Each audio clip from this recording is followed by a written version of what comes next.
یہ کہانی ہے ایک ایسے جوڑے کی جن کی زندگی عام تھی لیکن خواب خاص تھے۔ محبت، امید اور ایک نئے سفر کی خوشبو ان کے ہر لمحے میں بسی ہوئی تھی۔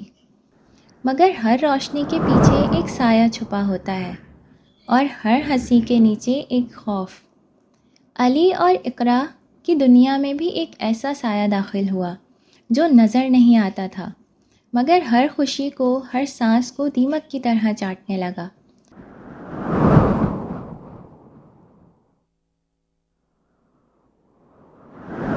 کالا علم صرف ایک لفظ نہیں، یہ ایک ایسا قید خانہ ہے جہاں نہ زنجیریں دکھائی دیتی ہیں نہ دروازے، مگر جب محبت، سچائی اور ہمت ساتھ ہو تو اندھیرے بھی جھک جاتے ہیں۔ یہ کہانی صرف کالا جادو کی نہیں، یہ کہانی ہے سچ اور جھوٹ کی جنگ کی، اور ایک عورت کی جو اندھیرے سے روشنی تک کا سفر طے کرتی ہے۔ اقرا ہمیشہ خوش رہنے والی، ہنستی مسکراتی لڑکی تھی، مگر پچھلے کچھ مہینوں سے اس کا رویہ یکسر بدل چکا تھا۔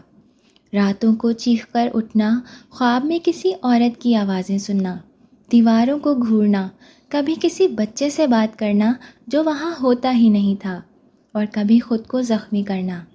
علی نے پہلے سمجھا یہ حمل کی وجہ سے ہارمونل تبدیلی ہے، لیکن جب اقرا نے خود کو آئینے میں دیکھ کر چیخ مار کر کہا، یہ میں نہیں ہوں، کوئی اور میرے اندر آ چکا ہے، تو علی کی ریڑھ کی ہڈی میں سرد لہر دوڑ گئی۔ علی کی دادی جو بدین کے ایک گاؤں میں رہتی تھیں، کراچی آئیں تو اقرا کی حالت دیکھ کر کہا، یہ کوئی بیماری نہیں ہے، یہ کالا جادو ہے، کسی نے کالا علم کیا ہے۔ علی کو ایسے خیالات بچپن سے فضول لگتے تھے، لیکن جب ڈاکٹرز، نیورولوجسٹ اور سائیکالوجسٹ سب نے جواب دے دیا تو وہ بھی مجبور ہو گیا۔ پھر کسی کے مشورے سے علی اور اقرا کو پیر بشیر شاہ کے پاس لے جایا گیا، جو شہر کے مضافات میں واقع ایک کچی آبادی میں ایک تاریک حجرے میں بیٹھتا تھا۔ ان کے حجرے کی دیواریں خون سے لکھی آیات سے بھری ہوئی تھیں۔ کونے میں ہڈیاں، بند بوتلیں، تعویذ اور کالی موم بتیاں رکھی تھیں۔ بشیر شاہ نے اقرا کو غور سے دیکھا، آنکھیں بند کی اور کہا، اس پر بہت سخت بندش ہے۔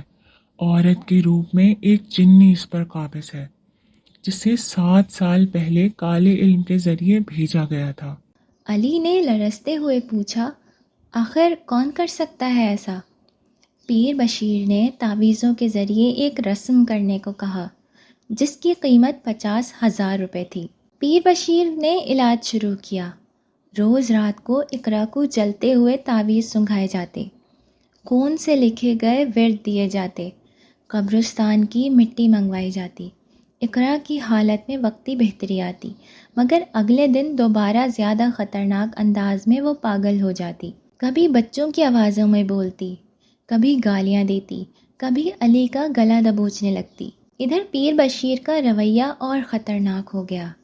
ایک دن علی نے دیکھا کہ وہ اقرا پر ہاتھ رکھے کچھ پڑھ رہا تھا، اور اقرا ساکت لیٹی ہوئی تھی۔ علی کو شک ہوا، اس نے خفیہ کیمرہ لگا دیا۔ اگلی رات جو ویڈیو ملی وہ دیکھ کر زمین ہل گئی۔ پیر بشیر اقرا کو نشے کی حالت میں رکھ کر اس کا جسمانی اور مالی استحصال کر رہا تھا۔ اس کے ہاتھ میں سلیپنگ پلز کی بوتل بھی دکھائی دی۔ علی فوراً ویڈیو لے کر پولیس کے پاس گیا، مگر پولیس نے روحانی معاملات کا کہہ کر ہاتھ جھاڑ دیے۔ وہ مایوس ہو کر ایک نیوز رپورٹر کے پاس گیا، جس نے سچائی کو سوشل میڈیا پر لائیو نشر کر دیا۔ ویڈیو وائرل ہو گئی۔ بشیر شاہ نے شہر چھوڑ دیا، مگر عوامی دباؤ اور اقرا کی گواہی پر FIR درج ہوئی۔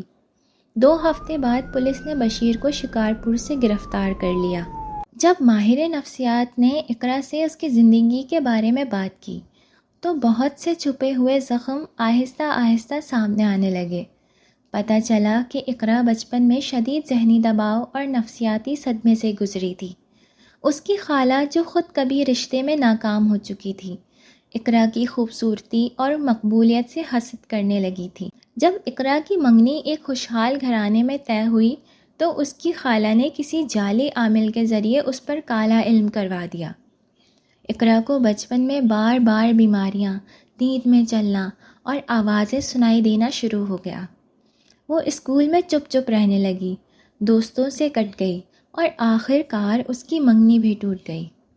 یہ سب واقعات اس کے دماغ میں دب چکے تھے، مگر اب حاملہ ہونے، نئی زندگی اور جعلی پیر کے استحصال نے پرانے زخموں کو دوبارہ کھول دیا تھا۔ یہی وہ لمحہ تھا جب ماہر نفسیات نے بتایا اقرا کو صرف جسمانی نہیں بلکہ شدید post traumatic stress dis order ہے، جو کہ اس 1 دہائی سے زیادہ عرصے چپ چاپ اندر ہی اندر کھائے جا رہا ہے۔